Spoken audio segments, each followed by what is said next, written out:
میں 18 سال کا جوان اور حسین لڑکا تھا، لیکن میں پڑھائی میں کافی کمزور تھا۔ میں دل لگا کر پڑھائی کرتا بھی نہیں تھا، کیونکہ گھر کے حالات ایسے تھے، کام کے ساتھ ساتھ پڑھائی کو دیکھنا پڑتا تھا۔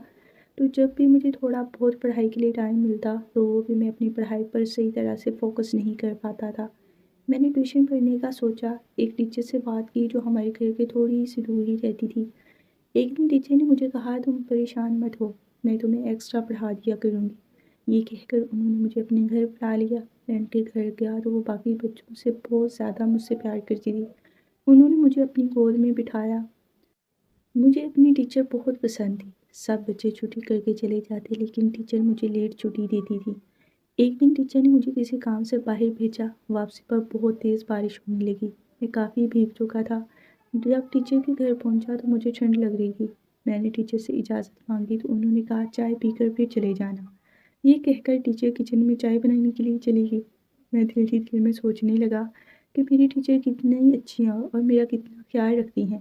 10 منٹ گزر گئے تھے کہ ٹیچر چائے لے کر ٹیبل پر آ گئی۔ میں نے چائے پی، لیکن ٹیچر نے اپنے لیے چائے نہیں بنائی تھی۔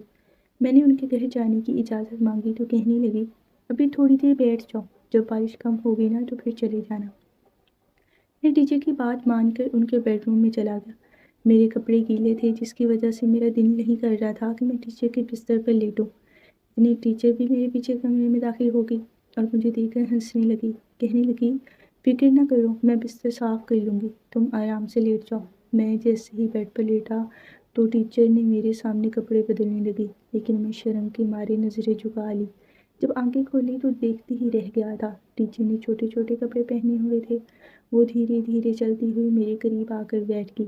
میں پہلی بار کسی عورت کو ایسی حالت میں اتنے قریب دیکھ رہا تھا، لیکن تب میرا منہ کھلے کا کھلا رہ گیا جب ٹیچر نے میرے دونوں ہاتھ پکڑ کر، ابھی بہت تیز بارش ہو رہی تھی، رات کا اندھیرا کافی حد تک پھیل چکا تھا، میں پوری طرح سے بارش میں بھیگ چکا تھا۔ میں اپنے گھر پہنچنے کی جلدی بھی بہت تھی، کیونکہ گھر میں میری ماں اکیلی تھی۔ ٹیچر کو کسی دوسرے ٹیچر کے گھر کچھ کتابیں بھیجنی تھی۔ رستے میں ٹیچر کا گھر پہلے آتا تھا اور میرا گھر کافی دور تھا، اس لیے میں بھیگتے ہوئے اس کے گھر پہنچ گیا۔ مجھے اپنی ٹیچر بہت اچھی لگتی تھی، وہ مجھ سے محبت سے پیش آتی تھی۔ میں بھی آسانی سے ان سے اپنے دل کی ہر بات کہہ دیتا تھا۔ وہ بھی میرے سارے کام مجھ سے ہی کروایا کرتی تھی۔ میں ٹیچر کے گھر پہنچا، میرے کپڑے پوری طرح بھیگ چکے تھے، میرے ہونٹ ٹھنڈ کی وجہ سے بالکل نیلے پڑ چکے تھے۔ ٹیچر نے میری اتنی بری حالت دیکھی تو کہنے لگی، تھوڑی دیر کے لیے گھر آ جاؤ، جب بارش ختم ہوگی نا، تھوڑی ہو جائے گی تو پھر چلے جانا، موسم ویسے بھی بہت خراب ہے، تمہارا گھر یہاں سے کافی دور ہے۔ ٹیچر کے لہجے میں میرے لیے بہت زیادہ محبت تھی۔ میں نے ٹیچر سے یہ کہہ کر منع کر دیا کہ میری ماں میرے باپ انتظار کر رہے ہیں۔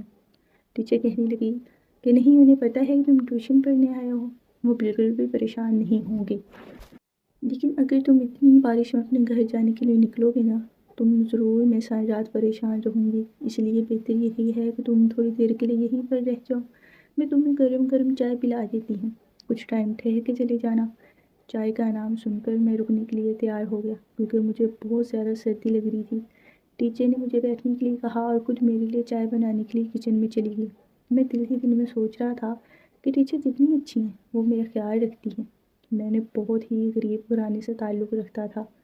میری ماں اسی وجہ سے دوسرے کے گھروں میں کام کر کے دن رات کا گزارا کر رہی تھی، ہمیں کرائے کے گھر میں رہتی تھی، اور اتنی مہنگائی میں کرایہ چکانا بہت ہی مشکل ہوتا تھا۔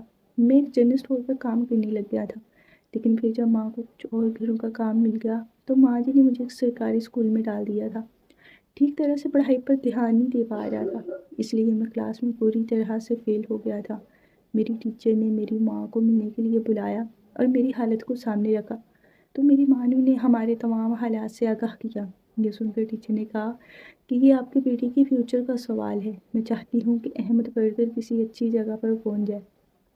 ٹیچر کی یہ بات سن کے میری ماں خوش ہو گئی تھی، کیونکہ میری ماں بھی یہی چاہتی تھی کہ میں پڑھ لکھ کر کسی اچھی جگہ پر نوکری لگ جاؤں تاکہ ہمارے حالات سدھر جائیں۔ میں نے جب یہ بات سنی تو منع کر دیا، کیونکہ میں جنرل اسٹور پر کام کرتا تھا۔ ٹیچر کہنے لگی، تم جنرل اسٹور کا کام چھوڑ دو اور پڑھائی کے بعد میرے چھوٹے موٹے کام کر دیا کرنا، اس کے بدلے میں تمہیں بہت زیادہ پیسے دوں گی، اس طرح تمہارا نقصان بھی نہیں ہوگا اور تمہیں پڑھائی پر توجہ ہوگی۔ ماں نے فوراً سے حامی بھر لی۔ اگلے ہی دن میں ٹیوشن پڑھنے کے لیے اپنے اسکول کے بعد ٹیچر کے گھر جانے لگا تھا۔ وہاں جا کر مجھے پتہ چلا کہ میری ٹیچر اکیلی رہتی ہیں۔ کافی ساری بچے ان کے پاس پڑھنے کے لیے آتے تھے۔ ٹیچر نے مجھے بہت ہی محنت سے پڑھانا شروع کر دیا اور اگلی کلاس میں نے بہت اچھے نمبروں سے پاس کی تھی۔ میری ماں میری پڑھائی کی طرف سے بالکل فارغ ہو گئی تھی۔ اب میں صبح اسکول جاتا، دوپہر میں کچھ وقت جنرل اسٹور پر بیٹھ جاتا اور پھر ٹیوشن جا کر وہاں پر بھی چھٹی سے پہلے ٹیچر کچھ ہی مجھ سے کام کرواتی تھی، کیونکہ سب بچوں کے جانے کے بعد ٹیچر اپنے گھر کی سبزی وغیرہ مجھ سے منگوانی ہوتی تھی اور میں وہ کام ان کو کر دیا کرتا تھا۔ اس کے بعد میں بہت زیادہ تھک جایا کرتا تھا، لیکن گھر کے حالات وقت نے مجھے پہلے سے بہت زیادہ ذمہ دار بنا دیا تھا۔ میرے پاپا ایک مزدور تھے اور جب سے انہیں دل کا دورہ پڑا تھا نا، وہ مزدوری کے لائق بھی نہیں رہے تھے۔ ساتھ ہی انہیں بہت سی اور بھی بیماری لگی تھی اور ان کی دوائیوں کا خرچ بہت زیادہ ہو جاتا تھا۔ ماں ایک ساتھ 5 گھروں میں کام کرتی تھی۔ میری ماں کے چہرے پر وقت سے پہلے ہی جھریاں پڑ گئی تھی۔ غریبی انسان کو عمر سے پہلے ہی بوڑھا کر دیتی ہے۔ ہمارے گھر کے ماحول بھی کچھ ایسا ہی تھا۔ میرے ماں باپ دونوں حالات سے مجبور تھے۔ میں ٹیچر کی ڈرائنگ روم کو دیکھتے ہی اپنی سوچ میں مگن تھا۔ میری ٹیچر ایک امیر عورت تھی۔ ان کے گھر ہر آسائش موجود تھی اور اس وقت بھی اتنی ٹھنڈ اور بارش میں ان کے کمروں میں ہیٹر چل رہا تھا۔ میں سوچ رہا تھا کہ کچھ لوگ اتنے خوش قسمت ہوتے ہیں کہ ان کے پاس زندگی کی ہر سہولت موجود ہوتی ہے، جبکہ ہم تو بنیادی ضروریات کے لیے ترستے ہیں۔ انہی سوچوں میں گم تھا جب ٹیچر میرے لیے گرم گرم چائے لے کر آئی۔ میں بھیگے ہوئے کپڑوں میں دیکھ کر کہنے لگی کہ ان کے پاس مجھے دینے کے لیے کپڑے نہیں ہیں۔ انہیں اس بات کی فکر ہو رہی تھی کہ کہیں مجھے ٹھنڈ نہ لگ جائے۔ میں نے ٹیچر سے کہا پریشان نہ ہو، میں بس جلدی اپنے گھر چلا جاؤں گا۔ ٹیچر مسکرا کر کہنے لگی چلی جانا، تمہیں بہت جلدی اپنے گھر جانے کی۔ ٹیچر کی بات سن کر میں مسکرا دیا۔ وہ ہمیشہ ہی کلاس سے مجھے اٹھا لیا کرتی تھی جب بچوں کو چھٹی ہوتی، لیکن میں بیٹھا رہتا تھا اور پھر وہ مجھ سے کافی دیر باتیں کرتی اور اس کے بعد اپنے گھر کے کام کے لیے کہہ دیا کرتی۔ ان کی باتوں میں جوانی میں اتنی مٹھاس ہوتی کہ میں ان کو کسی بات پہ انکار کر ہی نہیں پاتا۔ گرم گرم چائے میرے اندر سکون پہنچا رہی تھی۔ میری چائے ختم ہو چکی تھی۔ ٹیچر اپنے لیے چائے بنا کر نہیں لائی تھی۔ چائے ختم کرتے میں نے اسے اجازت مانگی تو انہوں نے مجھے کچھ دیر رکنے پر مجبور کر دیا۔ ٹیچر میرے ساتھ بیٹھ کر مجھ سے باتیں کرنے لگی اور مجھے ان کی باتیں کرتے ہوئے عجیب سی شرمندگی محسوس ہو رہی تھی۔ شاید میں بہت زیادہ تھک چکا تھا۔ ٹیچر مجھ سے کہنے لگی تم تھوڑی دیر میرے کمرے میں سکون سے لیٹ جاؤ، جیسے بارش کم ہوگی نا تم چلے جانا، ماں باپ کو فون کر دو۔ میں نے انہیں فون کر کے بتا دیا تھا۔ میری آنکھیں نیند سے چھلکنے لگی تھی۔ میں ٹیچر کے پاس سن کر ان کے بیڈ روم میں چلا گیا، لیکن گیلے کپڑوں کی وجہ سے ان کے بستر پر نہیں لیٹنا چاہتا تھا۔ ٹیچر بھی میرے پیچھے پیچھے کمرے میں آئی، کہنے لگی آسانی سے ان سے بستر پر لیٹ سکتے ہو۔ میری ہچکچاہٹ کو دیکھ کر ٹیچر کہنے لگی بستر گیلی ہونے کی تم فکر مت کرو، تم آرام کرو، میں یہ صاف کر لوں گی۔ میرے لیے ایک پوائنٹ پر بھی 1 منٹ کھڑے رہنا مشکل ہو رہا تھا۔ میں فوراً ٹیچر کے بیڈ پر لیٹ گیا، آنکھیں بند کرتے ہی گہری نیند میں چلا گیا۔ جب مجھے ہوش آیا، نہ جانے کتنا وقت گزر چکا تھا۔ میں اپنے گھر جانے کے لیے چاہتا تھا، لیکن مجھے اندازہ ہوا کہ میرے ساتھ کیا ہو چکا ہے۔ میں زور زور سے شور مچانے لگا۔ میری آواز سن کر ٹیچر بھی کمرے میں چلی گئی اور پیار سے کہنے لگی اور مجھ سے پوچھا تم میرے ساتھ کیا کیا ہے؟ میں نے ٹیچر سے پوچھا کہ آپ نے میرے ساتھ کیا کیا ہے؟ ٹیچر کہنے لگی تم پریشان نہ ہو، کچھ نہیں ہوگا، میں تمہارے ساتھ ہوں، تمہیں فکر کرنے کی ضرورت نہیں ہے، تم میرے ساتھ آرام سے رہ سکتے ہو۔ ٹیچر کی بات سن کر مجھے غصہ آ گیا۔ میں نے ٹیچر سے کہا میں اپنے گھر جانا چاہتا ہوں۔ آپ نے مجھے بارش کے رکنے تک کا یہاں ٹھہر جانے کا کہا تھا، لیکن اب بارش ختم ہو چکی ہے تو مجھے گھر جانے دے۔ لیکن ٹیچر نے جیسے میری بات سنی ہی نہیں، انہوں نے انہونی کر دی اور مجھے اپنے کمرے میں بند کر کے باہر نکل گئی۔ میں ان کے پیچھے چیخنے لگا، لیکن جیسے انہوں نے اپنے کان بند کر لیے تھے۔ تھوڑی دیر بعد وہ کمرے میں چلی گئیں۔ میں گیٹ پر ہی بیٹھا ہوا تھا۔ وہ میرے پاس بیٹھی اور مجھے کھانا دیا تھا۔ میں نے ایک نوالا بھی نہیں کھایا تھا۔ میں چاہتا تھا کہ اپنے گھر واپس جاؤں۔ ٹیچر بہت پیار سے میرے بالوں میں ہاتھ پھیرنے لگی اور کہنے لگی کہ تم رات سے بھوکے ہو، تمہارے لیے کپڑوں کا انتظام کر دیتی ہوں، پھر تم ہمیشہ میرے ساتھ رہنے لگ جانا۔ مجھے لگ رہا تھا ٹیچر کا دماغ خراب ہو گیا۔ میں نے کہا کہ میرے گھر والے میرے انتظار کر رہے، آپ مجھے میرے گھر واپس جانے دیں۔ یہ سن کر ٹیچر کہنے لگی کہ اب سے تمہارا گھر یہی ہے۔ تھوڑی دیر دروازہ بجا اور ٹیچر دوبارہ کمرے میں بند کر کے چلی گئی۔ میری دونوں ہاتھ پاؤں بندھے ہوئے تھے، میں اپنی جگہ سے ہل نہیں پا رہا تھا اور نہ ہی میں اپنے آپ کو چھڑا پا رہا تھا۔ ٹیچر نہ جانے مجھ سے کیا کہنا چاہتی تھی، مجھے یہ نہیں معلوم تھا کہ انہوں نے رات میں میرے ساتھ کیا کیا۔ تھوڑی دیر بعد جب وہ پلٹ کر آئی تو کہنے لگی، تمہاری ماں تو میں ڈھونڈتی ہوئی آئی تھی، میں نے ان سے کہہ دیا تھا کہ تم تو رات کو ہی چلے گئے تھے اور واپس چلی گئی۔ ٹیچر کی یہ بات سن کر تو میں حیران ہو گیا تھا۔ میں جان گیا تھا کہ میری ماں مجھے لے کر بہت زیادہ پریشان ہوں گی۔ میں نے ٹیچر سے منت کی کہ خدا کے واسطے مجھے چھوڑ دو، مجھے یوں بند رکھ کے آپ کو کیا ملے گا۔ ٹیچر نے مسکرا کر میری طرف دیکھ کر کہنے لگی، میں اب تمہیں کبھی نہیں چھوڑ سکتی، تم مجھے بہت مشکل سے ملی ہو، میں اس دن کا انتظار کیا تھا اور اب تم میرے ہاتھ آئے ہو تو کچھ دنوں کی بات ہے، پھر تمہارے ماں باپ تمہارے رو رو کر صبر کر لیں گے، میں تمہیں کسی چیز کی کوئی کمی نہیں ہونے دوں گی۔ اب مجھے سمجھ میں نہیں آیا کہ ٹیچر مجھے یہاں پر قید کیوں کر رکھنا چاہتی ہیں۔ مجھے ٹیچر کے پاس ایک دن گزر چکا تھا، لیکن ابھی تک انہوں نے مجھے کچھ بھی نہیں سمجھایا اور نہ سمجھ آئی۔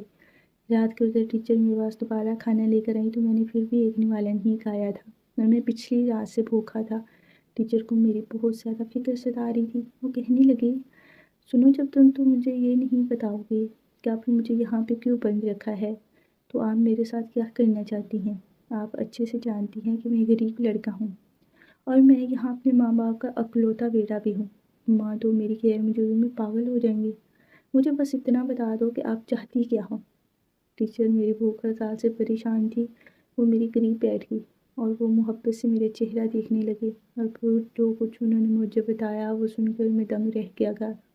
وہ کہہ رہی تھی کہ میں اپنے بہن بھائیوں میں سب سے بڑی تھی اور اپنے باپ کی موت کے بعد انہیں اپنے باپ کی جگہ سرکاری نوکری مل گئی تھی۔ وہ گھر سنبھالنے لگی، اپنی بہن بھائیوں کی پڑھائی کا خرچہ اٹھایا، اپنی بہن بھائیوں کی زندگی میں کبھی کسی چیز کی کوئی کمی نہیں ہونے دی تھی۔ ٹیچر کی آنکھیں نم ہونے لگی تھی۔ وہ کہہ رہی تھی کہ میں اپنے بہن بھائیوں کے پیچھے اپنی جوانی بھی برباد کر دی، میں نے ان کی خواہشات کو پورا کرنے کے لیے کوئی کمی نہیں چھوڑی تھی۔ کچھ سال بعد ہی میرے باپ کا انتقال ہو گیا، ماں کا بھی۔ میں نے یہ بات ساتھ ساتھ اپنی ماں کی ذمہ داری بھی سنبھالی، لیکن اتنی بہن بھائیوں کو شادی کر دی، پھر اپنے چھوٹے بھائیوں کو بھی سیٹل کروا دیا۔ بس ایک بھائی رہ گیا تھا جو ابھی تک پڑھائی کر رہا تھا۔ میں خود 35 سال کی ہو گئی تھی، لیکن میں اپنے بارے میں کبھی کچھ بھی نہیں سوچا تھا۔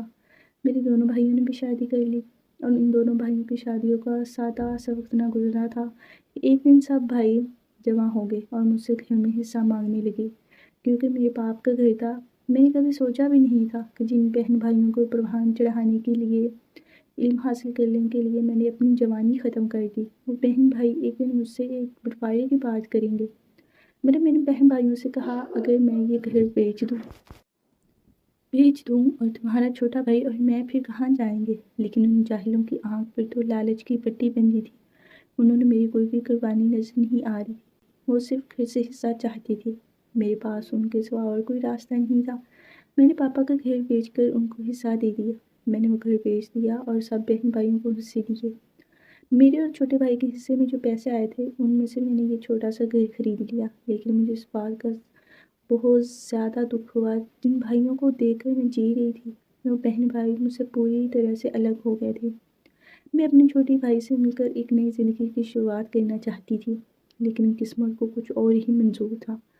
کچھ سال بعد مجھے پتہ چلا کہ میرے چھوٹے بھائی کو کینسر ہے۔ میں نے اپنے بھائی کے علاج پر اپنی تمام جمع پونجی ختم کر دی تھی، لیکن اس کی حالت دن بدن بگڑتی جا رہی تھی۔ میں اپنے بہن بھائیوں سے مدد کے لیے کہا، لیکن وہ تو بالکل ہی مدد کے لیے نہیں آئے تھے، بالکل انجان ہو گئے تھے۔ اور پھر ایک وقت ایسا آیا کہ میرے بھائی نے زندگی کی بازی ہار دی اور موت اس کا مقدر بنی، لیکن اس کی موت صرف اس کے لیے نہیں بلکہ میری بھی موت تھی، کیونکہ میرے پاس زندہ رہنے کے لیے اور کچھ نہیں بچا تھا۔ میں بھی مر جانا چاہتی تھی، لیکن ابھی میرا وقت نہیں آیا تھا شاید، اس لیے مجھے زندہ رہنا تھا۔ میں اکیلے ہی زندگی گزارنی شروع کر دی اور اسکول کی نوکری کو بھی جاری رکھا۔ میں 39 سال کی ہو گئی تھی۔ ابھی تک میں نے اپنی ساری زندگی اپنے بہن بھائیوں کے پیچھے لگائی تھی، لیکن اب میرے پاس کوئی ایسا نہیں تھا۔ اپنے بھائی کی موت کے بعد صدمہ برداشت کرنا میرے لیے بہت مشکل تھا۔ میں اپنے اندر ایک جنگ لڑ رہی تھی، بھائیوں کے پیچھے گھاس کے پاس ایسا کوئی نہیں تھا میرے اکیلے پن کو جو دور کرتا۔ اپنے بھائی کا موت کا صدمہ برداشت کرنا میرے لیے مشکل تھا۔ انہی دنوں ہی تم مجھ سے ملے تھے۔ میں نے تمہیں اسکول میں دیکھا، اسکول میں پڑھنے کے لیے آئے تھے۔ تمہیں دیکھ کے مجھے ایسا محسوس ہوا جیسا میرے بھائی زندہ ہو کر میرے سامنے آ گیا ہو۔ ٹیچر میرے پاس اٹھ کر گئی اور کمرے کی الماری سے کیمرہ نکال کر لائی، اپنے چھوٹے بھائی کی تصویریں مجھے دکھائیں تو میں واقعی حیران رہ گیا تھا، وہ تو ہو بہو میری جیسا تھا۔ ٹیچر کہنے لگے، اس دن میرا دل چاہتا تھا کہ میں تمہیں اپنے پاس رکھ لوں، اپنی آنکھوں سے کبھی اوجھل نہ ہونے دوں، لیکن جب تم کلاس میں فیل ہو گئے تو مجھے بہت دکھ ہوا تھا۔ اور پھر تمہاری ماں نے تمہارے حالات کے بارے میں بتایا، یہ جان کر میرا دل دکھ سا گیا۔ تم اتنی تکلیف میں سہ رہے تھے، مجھے ایسا لگا جس طرح میرا بھائی دوبارہ سے آ گیا ہو۔ جب تمہیں دیکھتی تو میرا دل چاہتا کہ میں تمہیں ساری پریشانیوں سے نکال دوں۔ میرا دل یہی چاہتا تھا کہ بس تم میرے ساتھ رہو اور میں تمہیں دیر تک باتیں کرتی رہوں۔ روتی رہی تھی۔ ٹیچر اس بات کرتے ہوئے رو رہی تھی، کیونکہ تم سے بات کر کے مجھے سکون حاصل ہوتا ہے۔ اپنے بھائی کو کھونے کے بعد جو حالت میرے اندر پیدا ہوگی، تم سے ملنے کے بعد وہ حالت اب پوری طرح سے بدلنے لگی تھی۔ کئی دنوں سے میں سوچ رہی تھی کہ جس طرح سے تمہیں اپنے پاس رکھوں اور کہیں نہ جانے دوں۔ میں تمہیں بہت اچھی زندگی دینا چاہتی ہوں، تم میرے ساتھ رہو، مجھے اپنے بھائی کی تو بنا لوں گی۔ یہ سن کر میری آنکھوں سے بھی آنسو بہنے لگے، لیکن میں کیا کر سکتا تھا؟ سب کچھ بس میں ان کی چہرے کی طرف دیکھے جا رہا تھا۔ اب مجھے بتائیں کہ اس حالت میں کیا کرنا چاہیے؟ ٹیچر کا ساتھ دینا چاہیے یا ماں باپ کے پاس واپس چلا جانا چاہیے؟ اگر آپ کو یہ اسٹوری اچھی لگی ہے تو چینل کو سبسکرائب ضرور کیجیے۔ شکریہ۔